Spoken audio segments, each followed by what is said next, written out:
Let's take a second and look at what does division really mean. If I have 10 divided by 2, I know the answer is 5, but what's that mean? I want to know if I take 10 whole things and split them into two groups, how many will be in each group? Or how many twos are there in 10? How many twos does it take to make 10? That's division. So let's look at it from a fraction standpoint. 3/4 divided by 9. So I've got 3/4. Picture 3/4. 3/4 of a pizza. That's quite a bit of pizza.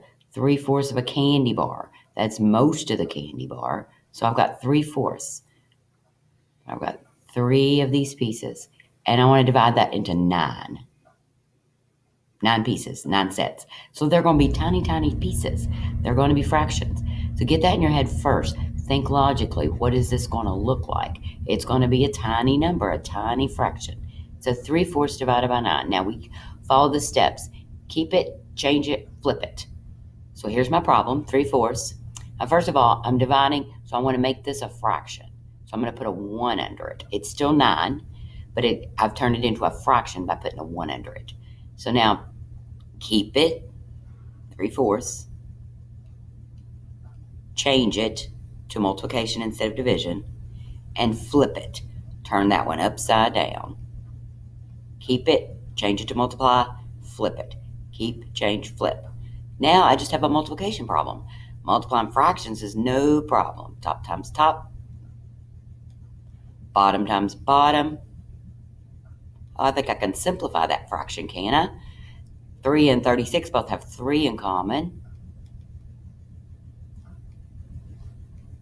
So my simplified fraction would be 1/12. Now, is 1/12 a tiny little piece?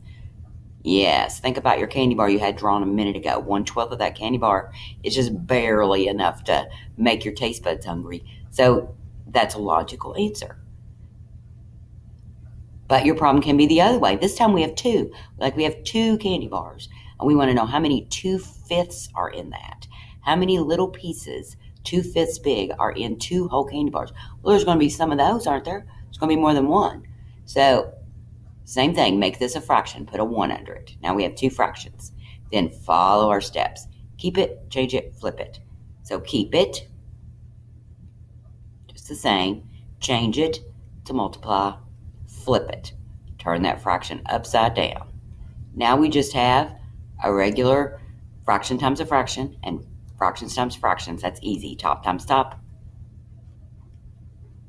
bottom times bottom. I've got an improper fraction. How many times will 2 go into 10? 5 whole times, no leftovers. So does that make sense that there will be think about your candy bar again here. Let me make some fifths. 2 of those. So it makes sense that in 2 whole candy bars, there would be 5 of these.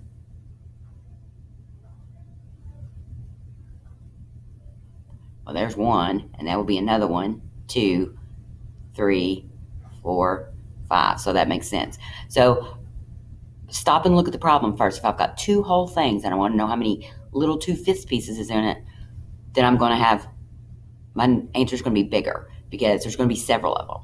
But if I have a little tiny fraction piece and I want to know if I split it into a bunch of pieces, your answer is going to come out to be something tiny. But follow the steps. Keep, change, flip. Keep your first fraction, multiply, change it to multiply, flip the other one over, and then just multiply. That's how you divide fractions, by whole numbers.